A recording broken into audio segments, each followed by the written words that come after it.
Live from Fargo and serving you on TV, online, and on the go. This is Valley News Live 10 at 10. We all saw the kid in Disneyland with the crocodile and, you know, the gorilla, but what gorilla? I don't allow them to go outside alone anymore. A homeowner in Oakport Township is on high alert, taking extra precautions with his children's safety after spotting a bear cub twice in his backyard. Good evening and thanks for joining us. Mike has the evening off. That homeowner sent us this picture of the bear cub he spotted Saturday. And again today, he saw the cub wander into his yard. There's no sign of mama yet. Animal Control told us they haven't received a call like this in at least 18 years. Valley News Team's Giovanna Simic has our story. Anthony Wirtz says it takes a lot to scare him. But seeing two cubs in his backyard in the past 4 days made him worry. It's very scary. I mean, it's unnerving because if it is a cub and mama's around, mamas can be very protective. His family has lived in this area for several generations, and they have never come in contact with a bear. It can be very common to see bears in the county.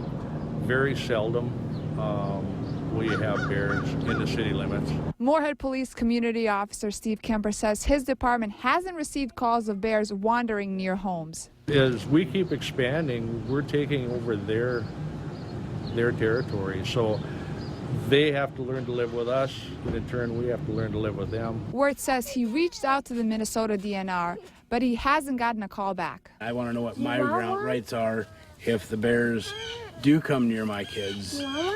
What can I do? I'm not going to keep my kids under lock and key, not in their own yard. If you ever see a bear in your yard, Kemper has this suggestion. As long as you give the bear space, everybody's going to be fine. You know, it's when you get too close. If you get between the sow and her cubs, she is going to attack, and she'll attack aggressively. Wirtz says he wants others to learn from his experience. I just thought the public should know, considering that we are 1/8 of a mile from the city limits of Moorhead. Giovanna Simic, Valley News Live. We also reached out to the Minnesota DNR and we haven't heard back yet from them. 64 dogs are on the mend after being rescued from unfit conditions in Barnes County. Court records show Carl and Ginger Helland of Catherine, North Dakota, are both facing a misdemeanor animal neglect charge in the case. These dogs have had a makeshift home at the Valley City Winter Show building since last week. Volunteers come in around the clock and make sure they have enough food and water. The Barnes County Sheriff's Office has no comment regarding this open investigation. A local shelter says it's been taking in more injured cats than normal, and it's costing them thousands of dollars in vet bills. It's due mostly to preventable accidents, like cats wandering too far from home, getting hit by cars, or starting fights with other animals. Valley News Team's crime and safety reporter, Nicole Johnson, explains how you can get fined for letting your cat outside. Learning how to walk with 3 legs and a peg leg. This is Cormorant Corey. She was hit by a car over the weekend and survived with only a broken leg. She figured it out in no time, and now she does pretty well, and she can do okay in the litter box, which was the other thing I was kind of wondering would be a problem for her. Her foster mom says she got off lucky. Corey is one of the many cats who either escaped or got let out to wander around, which often leads to trouble. We wouldn't have things like this happening if people were responsible and taking care of their animals. This is Lily Pat. She too was run over by a car and is the reason advocates at Cat's Cradle are sending a reminder to the community. Both of her back legs were injured, one of them so severely that it had to be removed. Whether you're in Moorhead, Fargo, or West Fargo, it is illegal to let your cat roam outside alone, and police say you can get a ticket if you're caught. Leash laws aren't just for dogs. If you don't let them out, they won't miss it. It's kind of like giving candy to a baby. If they've never tasted it, they're not going to miss it. If your wandering cat gets picked up, you could end up with a hefty bill. Impound fees, boarding fees, and more if your cat isn't up to date with rabies shots or licensed through the city. And according to Cat's Cradle, not following those laws is why cats like Corey need a new home. She could have easily been killed right then and there. In Fargo, Nicole Johnson, Valley News Live. Cats like Corey and Lily Pad cost Cat's Cradle thousands of dollars each in emergency vet bills. Some may ask, why spend that much on an animal? Cat's Cradle doesn't turn away cats based on how much money it costs to save their life. Rather, the pound decides what to do based on if the cat will live a quality life. The obituary for former Miss North Dakota, Samantha Edwards, has been posted, and in it, her family says she died of natural causes. Edwards' funeral will be at 7 p.m. Friday, June 24th at Amundsen Funeral Home in Grand Forks. Visitation will be that same day from 5 until 7 at the funeral home. We reached out to the Hennepin County Medical Examiner's office, and they still do not have an official cause of death for Edwards. We have her obituary online at valleynewslive.com. Just click on this story.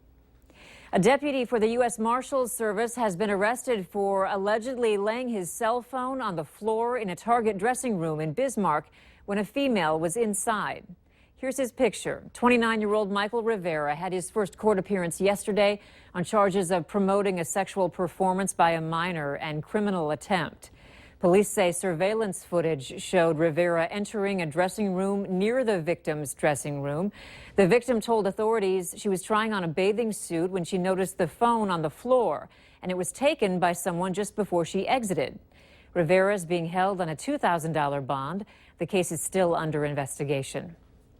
A Minnesota man is behind bars tonight after a months-long investigation. 32-year-old Jesse Grutner from Browns Valley, Minnesota, was caught selling meth at the Dakota Magic Casino. SEMCA agents say the investigation involved numerous controlled buys, where more than 100 grams of meth was purchased from Grutner, a street value of over $200,000. His bail is set at $20,000 cash only or $100,000 with surety. The North Dakota Center for Tobacco Prevention and Control Policy says nearly half of the e-cigarette liquid labels don't accurately reflect the nicotine levels found in the product. The center says a survey revealed that in some cases, products were almost 175% higher than labeled. And consumed in large amounts can cause health issues, dizziness, jitteriness. Some people are very sensitive to nicotine, and it can cause problems if they're getting more than they think they are. Starting in August, the Food and Drug Administration will ban the sale of e-cigarette and tobacco products to minors nationwide. It's already off limits in North Dakota. North Dakota Governor Jack Dalrymple has declared the third week of June as North Dakota Share the Road Safety Week. It's designed to recognize those who have been killed or injured in collisions involving motor vehicles, bicycles, or pedestrians, and to promote the ideals of sharing our roads. Two family members talked today about losing their loved ones on the road. What is it going to take besides these lives to get every person watching this to leave their phone alone while they're driving? And I really ask everybody to not let it take any more lives. State Representative Gail Mooney is working to introduce a bill in the next legislative session to make distracted driving a felony instead of a misdemeanor.